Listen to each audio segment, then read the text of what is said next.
Olá, amigos. Dr. Vinícius Borba, advogado ambiental na Amazônia. Hoje aqui gostaria de deixar a minha humilde opinião, enquanto brasileiro que vive na Amazônia há mais de 35 anos, produtor rural na Amazônia há mais de 20 anos e advogado ambiental na Amazônia.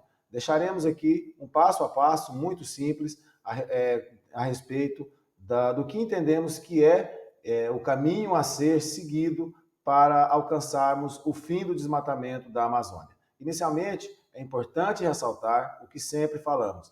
O desmatamento da Amazônia não vai ser resolvido com mais fiscalizações, repressões, multas, embargos, apreensões e destruições.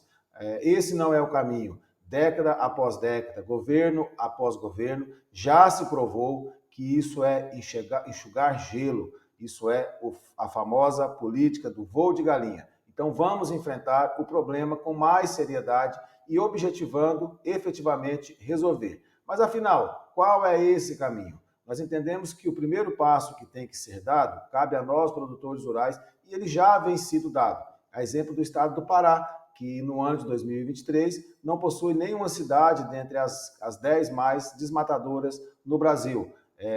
A exemplo da região amazônica, que reduziu de tal forma o seu desmatamento que hoje no cenário nacional outros biomas, a exemplo do Cerrado, são os autores principais do desmatamento no Brasil. Então, o primeiro passo que tem que ser dado é procurar zerar o desmatamento atual ou reduzir drasticamente, mesmo sabendo que existe um passivo que remonta a décadas que tem que ser resolvido. Então, não basta reduzir o desmatamento ou zerar hoje. Nós temos os anos de 2020, 2015 e os anteriores que devem ser resolvidos, uma vez que isso funciona como uma âncora, travando e prejudicando o produtor rural. O passo 2 é você, produtor rural, se regularize, mantenha a sua propriedade rural apta a receber os benefícios de uma futura lei mais benéfica.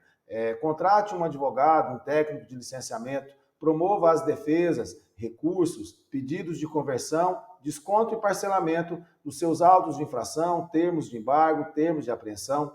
Promova, dentro do possível, a equalização da sua reserva legal, mesmo sabendo que os massacrantes 80% estipulados pelo Código Florestal praticamente viabiliza isso. E o terceiro passo, e mais importante no nosso ponto de vista, é a vontade política. Uma vontade efetivamente querendo colocar uma solução, um fim na questão do desmatamento da Amazônia.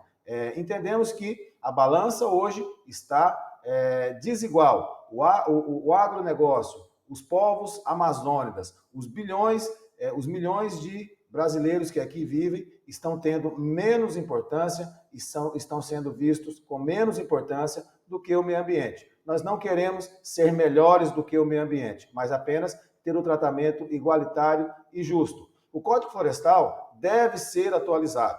Ele é importante, em que pese seja de 2012, ele trouxe significativos avanços, como, por exemplo, o marco temporal de 22 de julho de 2008, considerando as áreas consolidadas e antropizadas anteriores a essa data. Porém, dada a ineficiência e inoperância dos estados, isso se perdeu no tempo. A exemplo do artigo 59 do Código Florestal, que fala que, uma vez estipulado que o marco temporal é 22 de julho de 2008, imediatamente os estados e Distrito Federal teriam que ter implementado efetivos programas de regularização ambiental para aproveitar esse marco temporal e regularizar as propriedades. Só que isso se perdeu no tempo. E hoje, 22 de julho de 2008, não reflete a realidade do agronegócio no Brasil e na Amazônia. Outro ponto que deve ser profundamente discutido é a questão dos 80% de reserva legal. Imagina você, irmão produtor rural de São Paulo, Rio de Janeiro, Rio Grande do Sul, Minas, Goiás,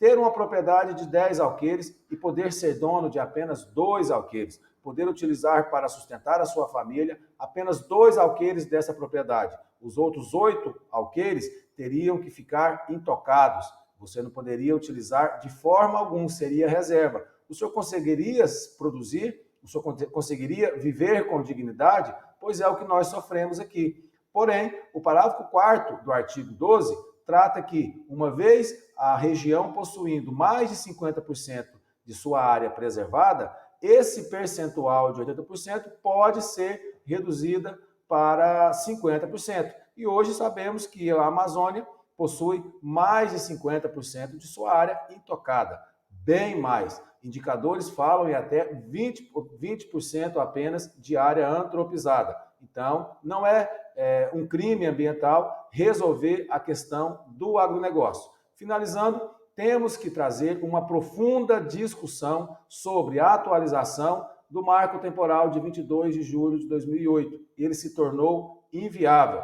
Temos que ampliar a possibilidade de uso da área dos 20% que hoje é estipulado na Amazônia. Isso se tornou inviável. Preservar 80% de uma propriedade não é viável para o agronegócio e a produtividade. E aqui a gente deixa uma pergunta. Por que o produtor rural do resto do país pode utilizar até 65% de sua propriedade, enquanto nós, produtores rurais da Amazônia, podemos utilizar apenas 20%? Porque o produtor rural de outros estados teve a sua regularização fundiária, o seu título, sem depender de um marco temporal de 2008, enquanto nós, aqui da Amazônia, temos que sofrer com essas atribuições legais. Afinal, o artigo 5º da Constituição Federal não fala que todos nós somos iguais perante a lei? É o que nós não estamos sentindo aqui. Então, é necessário seguir esses passos e ter uma vontade de resolver a questão.